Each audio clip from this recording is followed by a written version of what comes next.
The current labor shortage in the United States is to many of us quite puzzling, and it's also really serious, in part because it's one of the leading causes of inflation. And maybe like me, you've asked yourself, what's going on? Where are all the workers? What's causing all of this?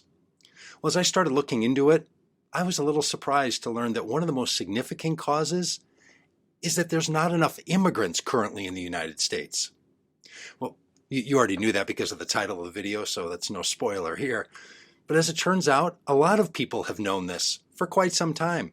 So it made me wonder, why didn't we all know? And why haven't we as a country done more about this?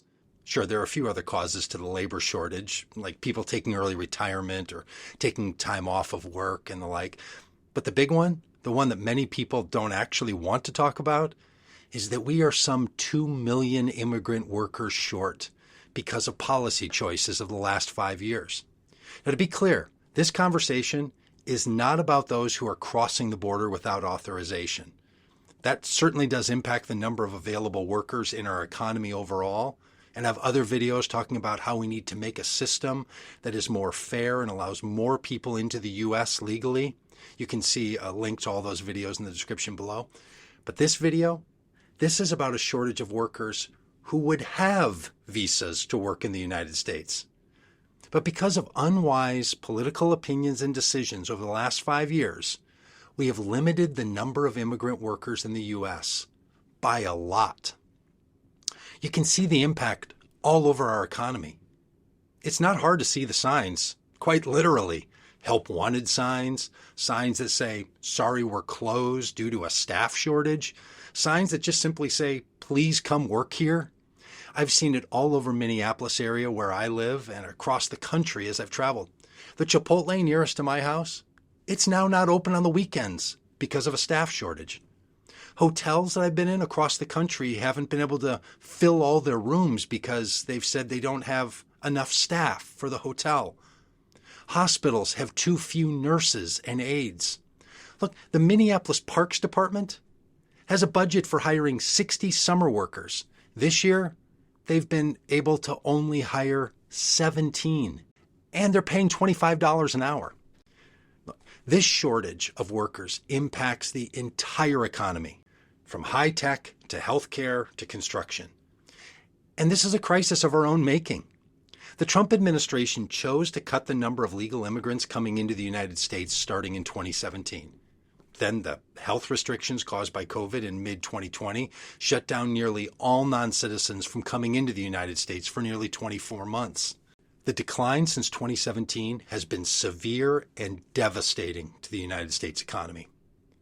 David Kelly, the chief global strategist at J.P. Morgan Fund, said, "The decline reflects both tougher immigration policies and the pandemic, which reduced legal immigration and caused some recent immigrants to return to their native countries." The people who pay attention to all of this, they've known all along, and they've been raising the issue all along. But strangely, average people like me and maybe you, we often didn't know. The U.S. Chamber of Commerce vice president said, "We hear from businesses every day that the worker shortage is their top challenge, and it's impacting the country's ability to ease supply chain disruptions, get inflation under control, and continue our economic recovery. It's past time," he went on to say, "for Congress to act on solutions like modernizing our broken immigration system and helping expand affordable child care options to help fill the 11.5 million open jobs." This is coming from the Chamber of Commerce, a business group, not from a social activist, common good doer like me. Even an CNBC host has been talking about it on television. I mean, look, for many, many decades in this country, this was really an employer's market. We were headed, I think, over time to a market that was more balanced toward the employee because of demographics, the aging of society. We've also made some choices in this country, Joe, in terms of immigration, right? We've decided to reduce immigration, both in the Trump administration and somewhat continued in the Biden administration, about reducing the number of legal immigrants here. So that reduces the workforce. All of that means it's a much tighter job market. There are 11.4 million unfilled jobs in this country. And by the way, that's about 6 million more than we normally run. So here's what I've learned. 3 changes are necessary. Number 1, the narrative about immigrants in our country, it needs to change. It's not enough for pundits or for lawmakers or for Chamber of Commerce heads to know and talk about this. The nation needs to embrace the truth about immigrants. And the truth is, immigrants are younger than the U.S. population as a whole. And immigrants are more likely to work than the population as a whole. And immigrants are 3 times more likely to start a business than the population as a whole. Immigrants are crucial to the health of our economy, and cutting the number hurts our economy and our country. Immigrants are especially crucial in the area of healthcare, where they make up a disproportionate share of workers. 1 in 5 nurses are immigrants. 1 in 4 health aides are immigrants. And the lack of immigrants, it impacts Social Security as well.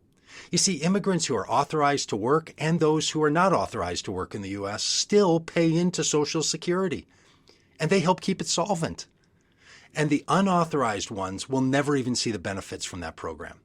So the financial health of Social Security and Medicare is dependent in great part on immigration. The second change that's needed is to lift the artificial restriction on the number of work visas made available to immigrants each year by Congress. It's a bit shocking to learn that Congress sets a limit on the number of work visas offered based on assumptions not related to job needs. Too often it's based on unfounded anti-immigrant sentiment.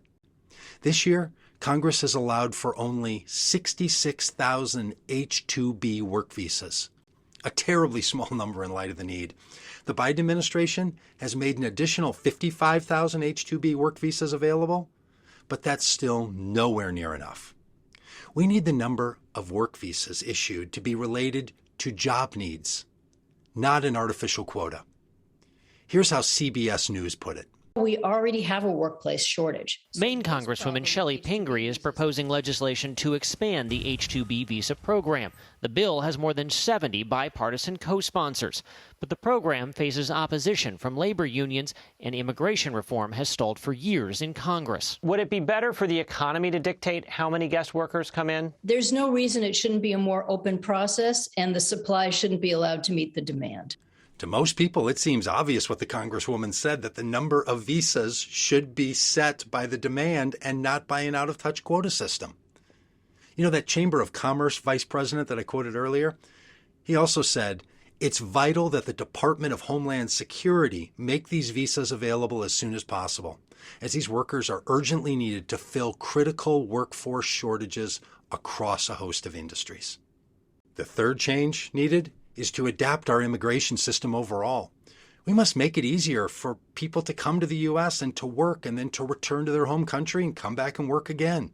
And we need to make it more possible for people to permanently move to the United States to work. Our immigration system is simply too complex and too bogged down. People should not have to sneak across the desert or a river to come to work in the United States. Workers are needed, and people want to work. But because of our immigration system, we're all suffering. Look, the dearth of immigrants means a less dynamic job market overall. And immigrants are America, and we've always needed and benefited from immigration.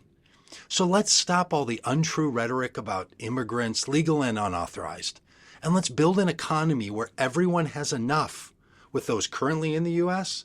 and the immigrants who want to come and join this country. I'm Doug Padgett of Vote Common Good, and I'll see you in the next video.